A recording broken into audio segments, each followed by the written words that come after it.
Sa 11 babaeng dumaan sa buhay ni Roland, wala raw ni isang sumeryoso sa kanya. Usay, maabot rag tag isa ka bulan, tag duwa. Lahat sila lumalakad palayo sa tuwing nalalaman ng mga ito ang pinakatago-tago niyang sikreto. Isulti na ko niya ba nga, na ako'y gusto yun ipakita nimo. Matulala bitaw sila. Usay, di na makontak. Dito na sila mabiya na ko. Kabalo pa ko nga inaanak ka. Asa dyan ko masugot og may inaanak ka. Ay, inaanak mo na ka. Ang mga binti kasi ni Roland, namaga, namula at lumobo. Hirap na rin siyang gumalaw dahil ang bigat daw nito nasa 30 kilos.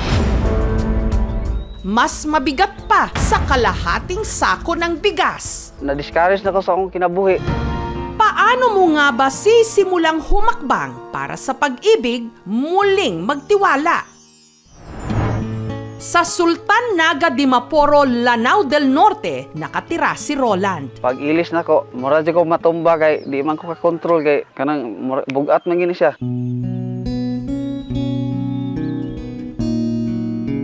Dahil sa kanyang kondisyon, limitado ang kanyang kilos. Pag nilalakad ko, mahingal-hingal po ako.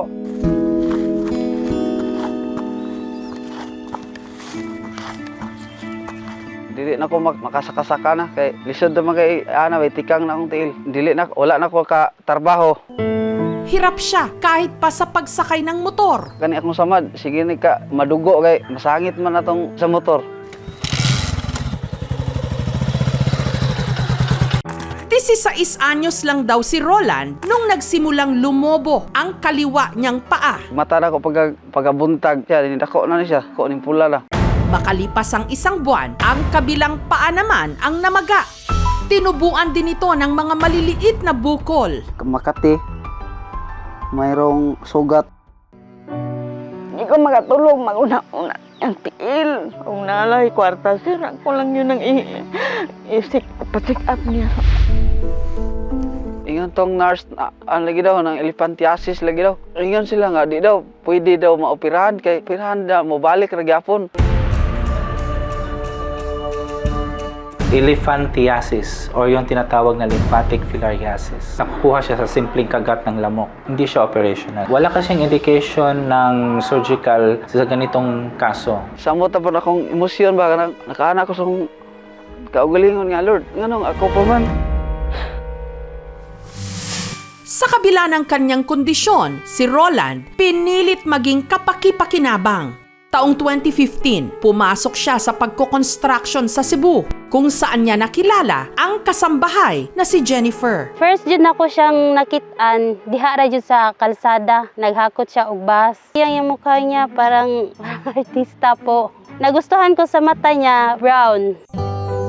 Pagkakita ko po sa kanya, parang tumibok ang puso ko. Baliwala raton ako siya na time, wala pa ko niya ato nakagusto.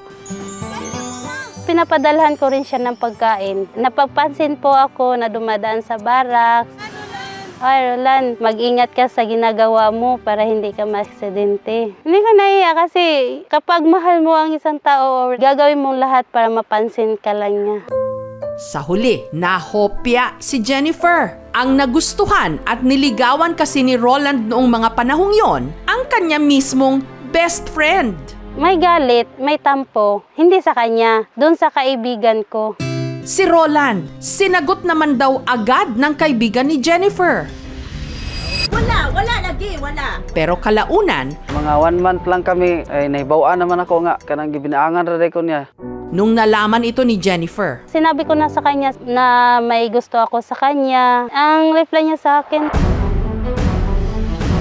pag-iisipan raw niya, nabranson ako. Kasi di ko ni masogtor, maambak siya ko ani. Nga, ato na time, akong gipugnan, pero joke-joke na dito para sa iya, di dito niya, anon, ya, buhaton ta ba. Pero akong gipugnan, ayaw sa, sige, sugot na tika. Napalitan lang niya akong sagutin. pero hindi pa man nagkakadevelopan si Roland, kinailangan namang magtrabaho sa Palawan. Nanghako po siya na babalikan niya ako after 6 months. Tumawag lang siya. Nagsabi niya sa akin na wag mo na akong hintayin kasi meron na akong iba. Nasaktan ako. Broken. After siyang tumawag niya sa akin, hindi na ako tumext or tumawag. Si Jennifer, pilit daw na nag-move on. Hindi ko alam at ganun yung pagmamahal ko sa kanya. Makalipas ang 6 na taon, Nag-post man ko sa Facebook na birthday na ko. Na comment man to siya sa ko gipost. Ayun ko, kamusta? Bana ko. Tapos, 1 month pa before siya nag-reply sa mga comment ko. Okay lang ako, asawa ko. Kinilig po ako nang mabuti doon sa loob ng kwarto ko. Tinanong niya ako, mahal pa ko noon na ko siya ko. Oo, hanggang ko nun, wala mawagtang akong feelings diha nimo. pero si Roland naalangan. Hindi pa raw kasi alam ni Jennifer ang kanyang kondisyon. At takot siyang, gaya ng iba niyang nakarelasyon, iwan din siya nito. Manang yan siya nako na, nako itugan nimo dili ka ma-discourage, dili baka mawagtang imuhang feelings diri nako o nang imuhang pag-love nimo diri nako. Nay say gisen ako na picture. Hindi ako nang diri sa picture na siya niya sa akin. Nang ibabaw pa rin pagmamahal ko sa kanya.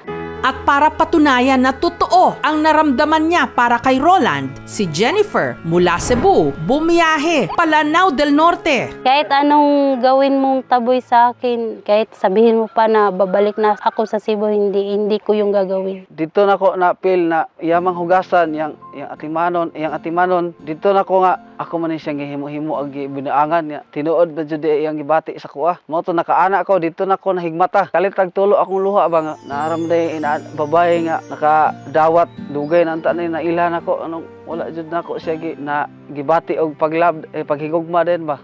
Dito na ko nagbasol nako ato.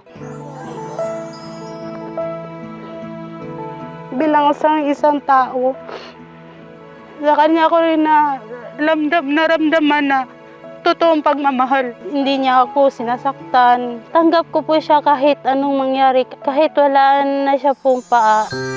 2 taon na sila ngayong magkarelasyon. At dahil namamasukan sa Cebu si Jennifer, madalas LDR o long distance relationship sila. Madalas ding may LQ o lover's quarrel. Sinabihan ko siya nga kapag mayroon tayong away, huwag lang tayong maghiwalay.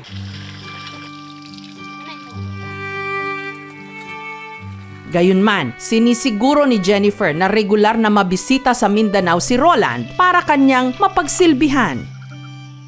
Dahon ng bayabas, dahon po ng agabon po at saka dahon ng agunoy po yan. Napakuluan ko ito, pagkatapos makulo, ilalagay ko po siya sa timba. Dili siya manghubag, o dili sad siya mukuan sa baho. Hindi po ako napapagod kasi siya po ang lakas ko. Wala po akong hinihingi ng kapalit galing sa kanya, siya lang. At para sa kanilang kinabukasan, nagnegosyo sila ng maliit na babuyan. Di ako rin siya pangutana nga, pananglitan ba og mga anak ka, dili nakakatrabaho. Unsa kay atong ibuhi sa atong anak niya? May nagsasabi rin sa akin na bakit ako daw ang habol-habol sa lalaki. Sinagot ko rin sa kanila, hindi naman yung puso nyo ang nagmamahal puso ko naman. At nito lang Disyembre, si Roland nag-propose na ng kasal kay Jennifer. Itong singsing, kahit mura lang po ito, pero yung pagmamahal ko, hindi po mabili. Ang halaga ng singsing, parang wala po yun sa akin. Ang importante lang po, masuot lang namin dalawa. At dahil birthday ni Jennifer nito lang Miyerkules, si Roland sinorpresa ang kanyang minamahal. Surprise, love. Happy birthday. Salamat.